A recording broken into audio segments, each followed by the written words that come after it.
छत्तीसगढ़ के उप मुख्यमंत्री टीएस सिंहदेव की पहचान एक शांत सौम्य नेता की रही है, लेकिन पिछले कुछ दिनों से उनके तेवर अलग ही हैं। सरगुजा में सियासी कार्यक्रम में उनके तल्ख तेवर फिर नजर आए। उन्होंने बिना किसी का नाम लिए इशारों में अपने सियासी विरोधियों पर तीखा वार किया। उनके इस तेवर के कई मायने निकाले जा रहे हैं। बताते हैं आपको पूरा माजरा क्या है, क्या कहा उन्होंने, सुनिए आप। मेरे को जितना गरियाना है गरिया लो, चल जाएगा। लेकिन महाराज महारानी साहब को सार्वजनिक मंच में अगर कोई कुछ बोलेगा तो मेरे से समझौता नहीं हो सकता। मैं समझौता नहीं, घर में आपको कुछ भी उनके लिए भला बुरा बोलना है, आप स्वतंत्र हैं। लेकिन मंच में बैठ के अगर ये दो लोगों के लिए आप कुछ बोलोगे तो मेरे तरफ से समझौता नहीं हो सकता। आवाज की तल्खी और चेहरे की भाव भंगिमा साफ इशारा कर रही है कि टीएस सिंहदेव काफी नाराज हैं। सहज, सौम्य और शांत स्वभाव की छवि रखने वाले सिंहदेव के इन बदले तेवरों ने छत्तीसगढ़ की सियासत में नई चर्चाओं को जन्म दे दिया है। दरअसल सिंहदेव की ये तल्खी नजर आई उनके अपने इलाके सरगुजा के राजपुर में। मौका था भेंट मुलाकात कार्यक्रम का। इस मौके पर उन्होंने इशारों में रामानुजगंज विधायक बृहस्पति सिंह और सामरी विधायक चिंतामणि महाराज पर तीखा हमला बोला। इन दोनों के साथ सिंहदेव की पिछले कई दिनों से नाराजगी चल रही है। बृहस्पति सिंह के साथ तो कटुता इस हद तक बढ़ चुकी थी कि बृहस्पति सिंह सिंहदेव पर अपनी हत्या कराने तक की आशंका जाहिर कर चुके थे।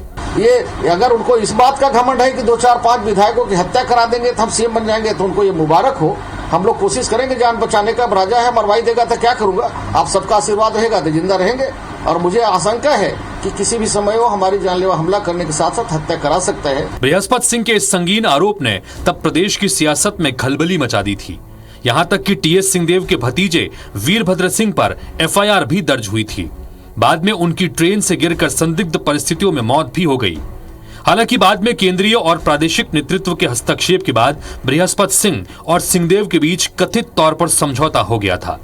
लेकिन राजपुर की सभा में सिंहदेव ने साफ कर दिया कि वो कुछ भूले नहीं हैं। आज तक व्यक्तिगत मेरे खिलाफ कई लोगों ने बहुत कुछ किया।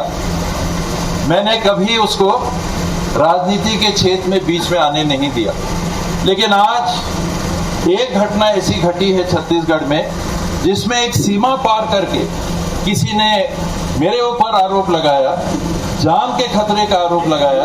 वहां पर समझौता नहीं हो सकता।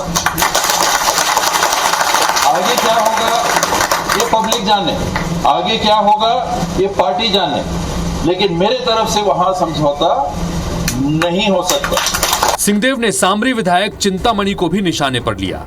कभी चिंतामणि सिंहदेव के करीबियों में शुमार थे, लेकिन सियासी समीकरण बदले तो चिंतामणि ने भी पाला बदलते देर नहीं लगाई। सिंहदेव सामरी विधायक चिंतामणि को भी आईना दिखाना नहीं भूले। अध्यक्ष जी के सामने मैं इस बात को कह रहा हूं कि मेरे लिए भी 90 में से एक ऐसा विधानसभा रहेगा जहां मेरा कोई दखल नहीं रहेगा, मेरी कोई जवाबदारी नहीं रहेगी। मैं उसके आगे बात को नहीं कर रहा हूं, लेकिन एक विधानसभा ऐसा रहेगा जिसमें जो हो सो हो, अच्छा हो तो अच्छा हो, बुरा हो तो बुरा हो, जो हो सो हो। सिंहदेव के मिजाज में दिखी ये तल्खी इस बात का साफ इशारा करती है कि उनके उप मुख्यमंत्री बन जाने के बाद भले ऑल इज वेल नजर आए, लेकिन कटु अनुभवों की कसक और टीस अभी बाकी है।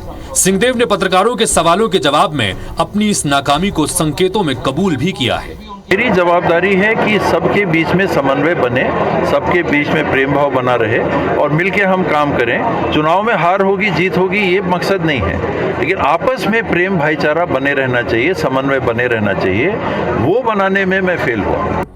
सियासत में वक्त और हालात के मुताबिक बयानों की अपनी खास अहमियत होती है। सिंहदेव ने भी चुनाव से पहले अपने इन बयानों के जरिए साफ संदेश दे दिया है कि उनके इलाके में उनकी ही मर्जी चलने वाली है। बलरामपुर से अरुण सोनी के साथ अभिषेक सोनी, IBC 24, अंबिकापुर। तो टीएस सिंहदेव के इस बयान पर, उसके असर पर, उस पर वार और उस पर पलटवार, सब पर आज सीधे बड़ी डिबेट होगी, बहस होगी।